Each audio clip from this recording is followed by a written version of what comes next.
morning, everybody. It's Thursday, June the 11th, 2026. This is the Made in Paradise podcast. I'm John Clark, along with my co-hosts, Darren Fingleton and Anthony Ferguson. We're here every week, Monday through Friday, to talk about life and business. But today I got a story for you, and it's a story about a big dog. So many moons ago, we're going to call this is prior to Adri. So we're going to call this like 14 or 15 years ago in Costa Rica. I read this ad for some electric golf carts, and I thought I might need one. And so I decided to go look at it, and to go find these carts was a good hour and a half drive away, and drove up into the mountains. I get to the place, and the guy has a cattle gate outside, right? One of those aluminum cattle gates.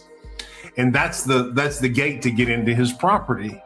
And behind that cattle gate, as we pulled up and we got out of the car and we walked up to the gate, was the biggest pit bull I've ever seen in my life. His head was easily double the width of my head. And he walked up to the gate, and I realized, okay, he has this is like a monster, right? This is a dog that will just eat your face off if this guy says to. And so he walks up to the gate, and he's looking at me through the fence. Then the guy comes out, and I said, "Does the dog bite?" He goes, No, it's fine, and I'm going to hold him.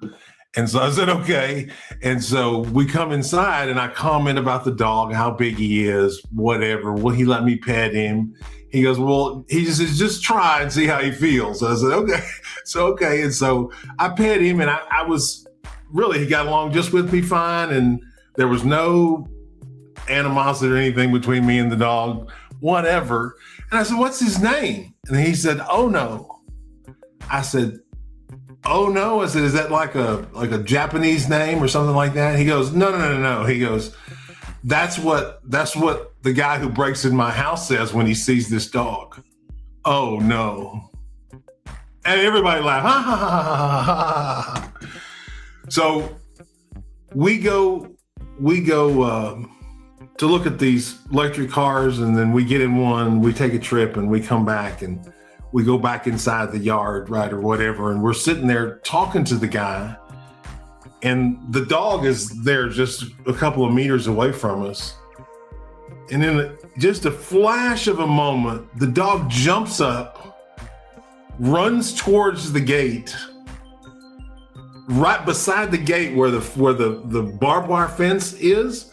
It goes through the barbed wire fence, goes across the street, and goes through the neighbor's fence, where it proceeds to grab the neighbor's dog by the neck, and from all what looks like intents and purposes to kill it.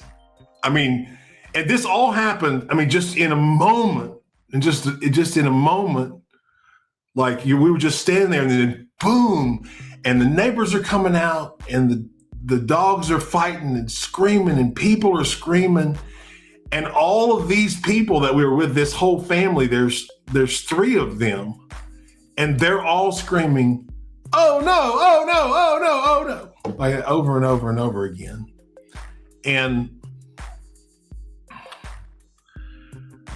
the lesson of the story is, right, you get what you say you're going to get. And here you are naming this dog that you want to attack and harm someone, right? And that situation was on the way, because every time they call the dog "Oh No," they just prophesy in the future. You don't want your dog to bite anybody for liability. You don't want your dog to attack any other. You don't want your animal to attack anyone. That's a huge liability anywhere, right? And that's the kind of dog that they talk about that, ends up harming a human. But I just thought it was so ironic that they had named the dog that, and then they had this absolute disaster right in front of me, right? And quickly we just said, okay, well, I don't think these cars are for us. We're going to go, because that the police are about to be there. There's about to be a massive drama, and I didn't want to be a witness. But your mouth is a prophet. Watch what you say. Don't say things bad about yourself. Don't say bad things about other people. Because what you wish for another person with your words, with your negative words, you're wishing for yourself. So this guy named the dog from the dog were a puppy. I mean, Yeah, from a puppy, named it Oh No. so someone go to this guy's house and saw a puppy and said, "Oh no, they're gonna be a huge dog or whatever, right?" And then the Something guy's like that. Something like that, right? And he names the dog Right. Oh No. Yeah. right. Just so happens to be one of the biggest pit bulls. Did you say? I'm Right. sorry. You said that was before Andrew. Was it in the States or was it here in Costa Rica? No, it was here in Costa Rica. No, it was here in Costa Rica. Oh, It was here in Costa wow. Rica. Yeah. It's I know- rare to see big dogs here. If it had been in the States, I probably waited for the police, but not in that situation. You gotta go. The police gotta go be there for an hour, and then when they get there, you know how that's gonna go. It's gonna drag on all afternoon. But in regard to dogs and all that, it's weird how sometimes people take their dog like to the beach in the morning to a walk, and they have the dog without the leash. what do you call it, right? And it's a dangerous dog, right? And you're taking your dog to a public place where you could harm someone else or some puppy or some dog. And people Well, in the are United careless, States, right? they have leash laws, right? In the United States, you got to have your dog on a leash. You can't just be walking out with your dog. This is just Costa Rica that allows that. And in your particular situation at that beach that you're mentioning, there are some dangerous dogs there that are not on a leash, and they charge people sometimes, right? And if you're not, I mean, that can be very scary. A big dog just running at you at full speed. You don't know that it's not going to bite. But just the domination thing of it, right? I completely agree. You should have a leash law. You got to control any animal you have. Should not infringe on the rights of any other animal, or the rights or the space of any other person, right? Right. Be responsible. Be responsible with your animal. As I could see, you use an alpha for the dogs. But let me ask you this: is this a myth? Is this a truth story that if you have fear inside the dog, like would sense the fear? Absolutely, you bet. You bet. I've only been bit one time by a dog in my whole life, and it was here in Heredia, and there was a little dog park attached to the apartments where we used to live there. Remember? And there was this. I call that place Legoland because it's so perfect and beautiful. And there was this little dog park they had built, and there's some neighbors in there. And I was talking to the neighbors, and they had some Chihuahuas. And they're right by the gate, and I just reached down over the gate and I was petting one of them. And when I moved my hand to pet the other one just went, pop! It just got me, right? That's the only time I've ever been bit by a dog in my life. And you've been around, mastiffs, big dogs, and the one dog that gets you is a Chihuahua. Obviously, I wasn't scared of it, but yes, I have seen many, many times that if you're fearful of the dog, that the dog will attack you. And if you're not, it's not going to, right? But it feels it. I mean, it feels your energy. When you're upset or whatever, the dog absolutely tunes in. If you get defensive, that dog's gonna get defensive too, because it feels your energy.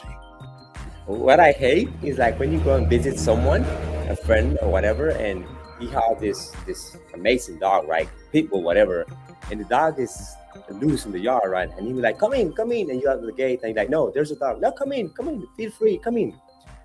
He think that he have control of the dog, but once you come in and the dog sense your fear and he's attacked you, there's no way to stop this dog, right? And they're like, come in. No, I'm not coming in. No way. No, it can do massive damage in just a couple of seconds too. So, yeah, I was going to say, I actually just watched a video that's here in Costa Rica and in Cartago that was showing, it was a street dog, I believe. I probably had an owner because he didn't look like he was starving, but he was walking down the street and there was a couple walking down the road, and the dog jumped on the guy, and the guy just kind of pushed him to the side, and the dog followed behind the woman, and as he got up, he sniffed her butt, and then he clamped down right on her lower leg, or a higher leg, lower butt, right. Clamped right down. And it took about 20 seconds for that guy to get the dog off of her. Yeah. I mean, a lot of times, Anthony, because we walk around the different parts of the neighborhoods around here, and a lot of times there'll be a loose dog, and sometimes I'll have to go at them, right, to get them to get away from me. But anyway, Anthony Ferguson, what do you got for us today? Well, we had this conversation in previous episode, but I want to go a little bit more deeper in regard to, do we reincarnate with some group of souls or members of the same family? Yes, because those are the people we have karma with, right? We come in with these relationships and we create karma, and then we work that karma out in other lifetimes and situations together, taking on different roles to work out the same thing. Okay, so can human soul be reincarnated into animals or only other human beings? Let me say that the stories, as I've read the Buddhist and Hindu stories, and there's a book called How Great Beings Die. And it's a book about people who intentionally left their body. I'm going to die on this day. They told everybody, I'm going to die on this day. And, they'll be sitting up in the lotus position, in the meditative position, right? And they just leave. And they're, Maharaji tells a story of a guy that was about to die. That was one of his disciples. And right before he had let go of all of his attachments, he didn't have any attachments anymore, no desires. He was done. He's just about to die. And right before he died, he thought of a beautiful deer in a field and thus reincarnated as that deer because that was his last thought. So let me say, Anthony, that number one, souls are timeless. So reincarnating into an animal is not going backwards because there is no forward or backward. But you can come back, as I understand, you can come back to this planet as whatever you'd want to be as many times as you'd like to be it. So what happened when a soul finally stopped reincarnating, or we are continually reincarnating? No, this is just the earth plane, and there are other different planes of existence. And so while we are here, we may reincarnate through the earth school multiple times in order to learn these lessons, but there are endless lessons and experiences ahead of us as a soul, if you want to say ahead of us, because we're here thinking about the future. But who we are as souls will learn and grow for eternity. I'm just curious, Anthony, I don't want to interrupt you, but an enlightened being, because that's them going to the next phase, correct? Okay, so in Autobiography of a Yogi, Yogananda's mentor, Sri Yukteswar, he dies, he leaves his body intentionally, and then not too long afterwards, he appears to Yogananda as a vision and tells Yogananda that he's on another planet where people don't have bodies, they're just souls, energy, and there he's helping others work out other types of non-physical karma. And so the term bodhisattva is a person who has reached enlightenment but decides to return to the earth for the purpose of only for the purpose of helping others to reach enlightenment. So that would be a Christ, Ananda Mahima. They say Ramana Maharshi was that. And so some souls that choose to return just to help others. But the number one thing to remember in all of it is that you're in control. That this life, you've chosen it, and every other life and every other decision with help and guidance from beings who have advanced further than you have. All right, but how can you tell if someone is an old soul? There's a way that you say, oh, this definitely...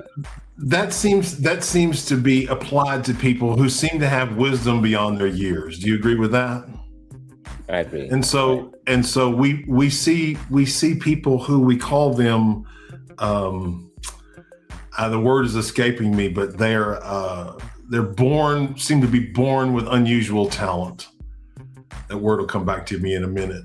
But like Mozart, I'm thinking about, supposedly it was Mozart or Beethoven. One of them started as like 3 or 4 years old with composing music.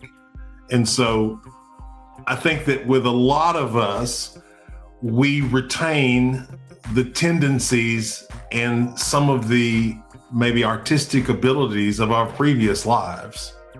And we bring those into these lives with us. So something like genetic memory would explain that, the same way that the birds build intricate nests from genetic memory.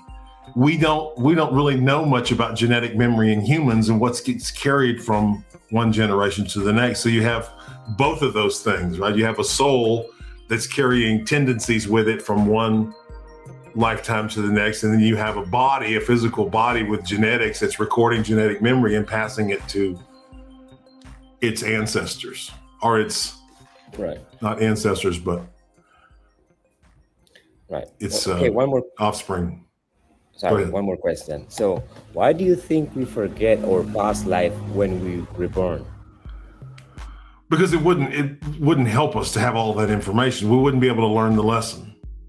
Let's say I mean, first of all, Anthony, think about when you do something horrible, you have horrible memories.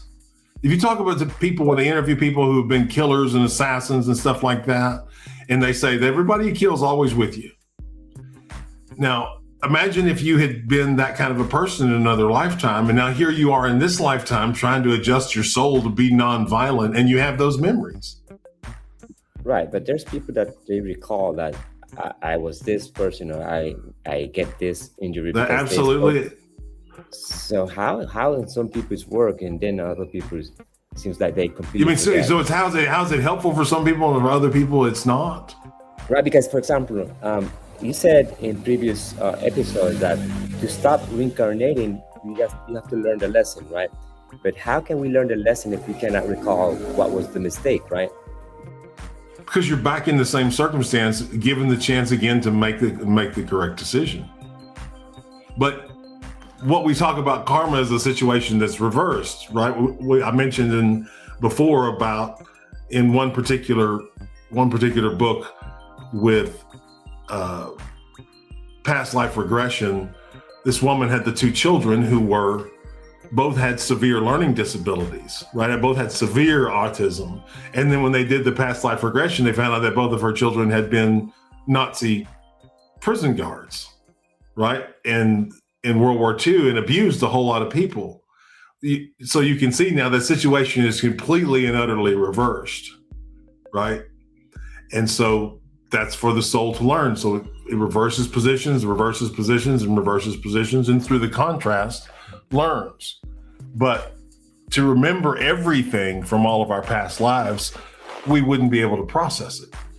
This particular dimension doesn't work that way. But let me say this to you: on the other side, you do remember everything. You have complete and utter recall of every personality you've ever lived.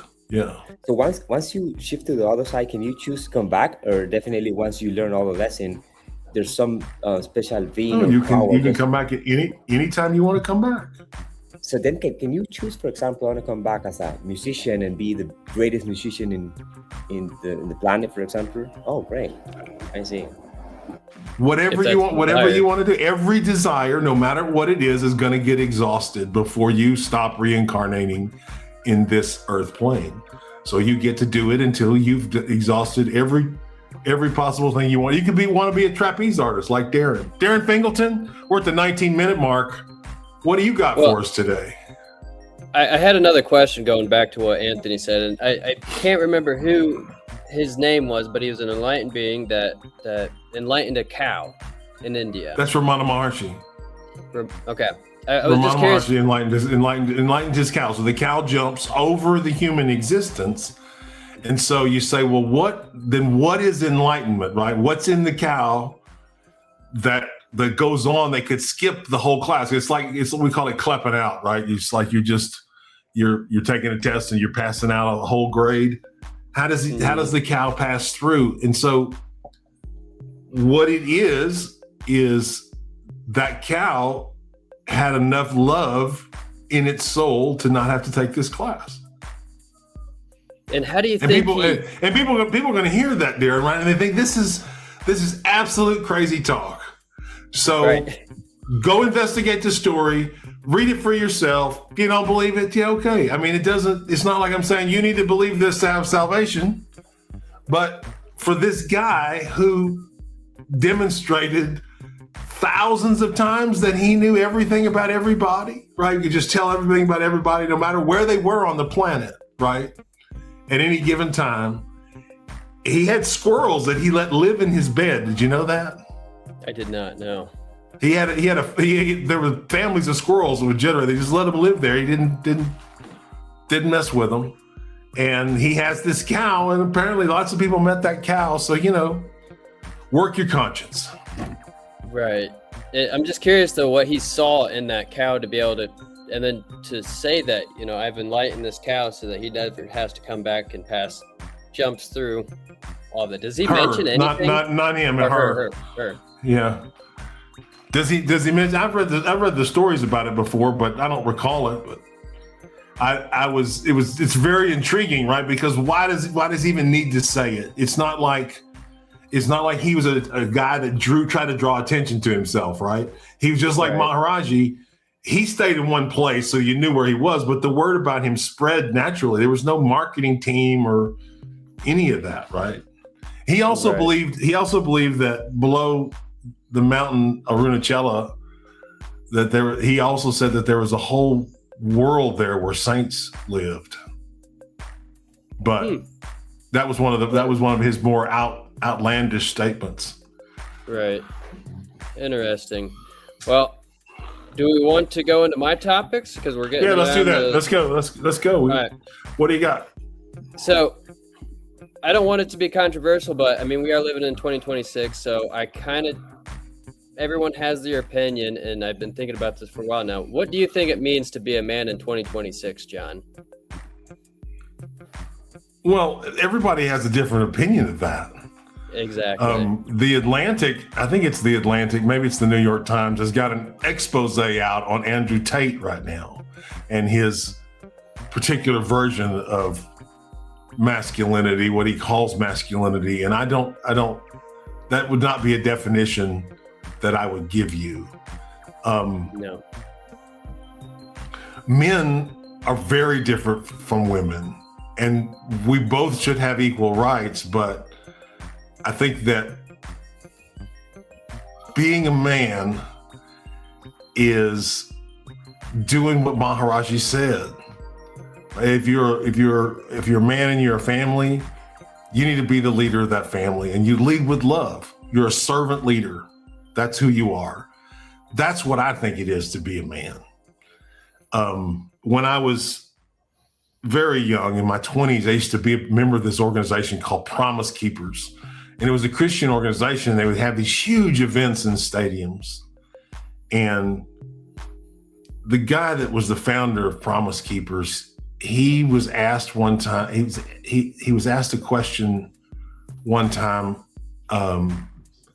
about his wife. And I'm not sure what the question was, but his answer was, I need to live long enough to outlive my wife so that I can be the best husband ever to her for as long as she lives. And I thought, that's a real commitment of love now. That's a real commitment to love. I want to outlive my wife. And most men do not outlive their wives, but he said, I want to outlive my wife so I can be a servant to her for all of her days. And I thought, wow, man, what a statement.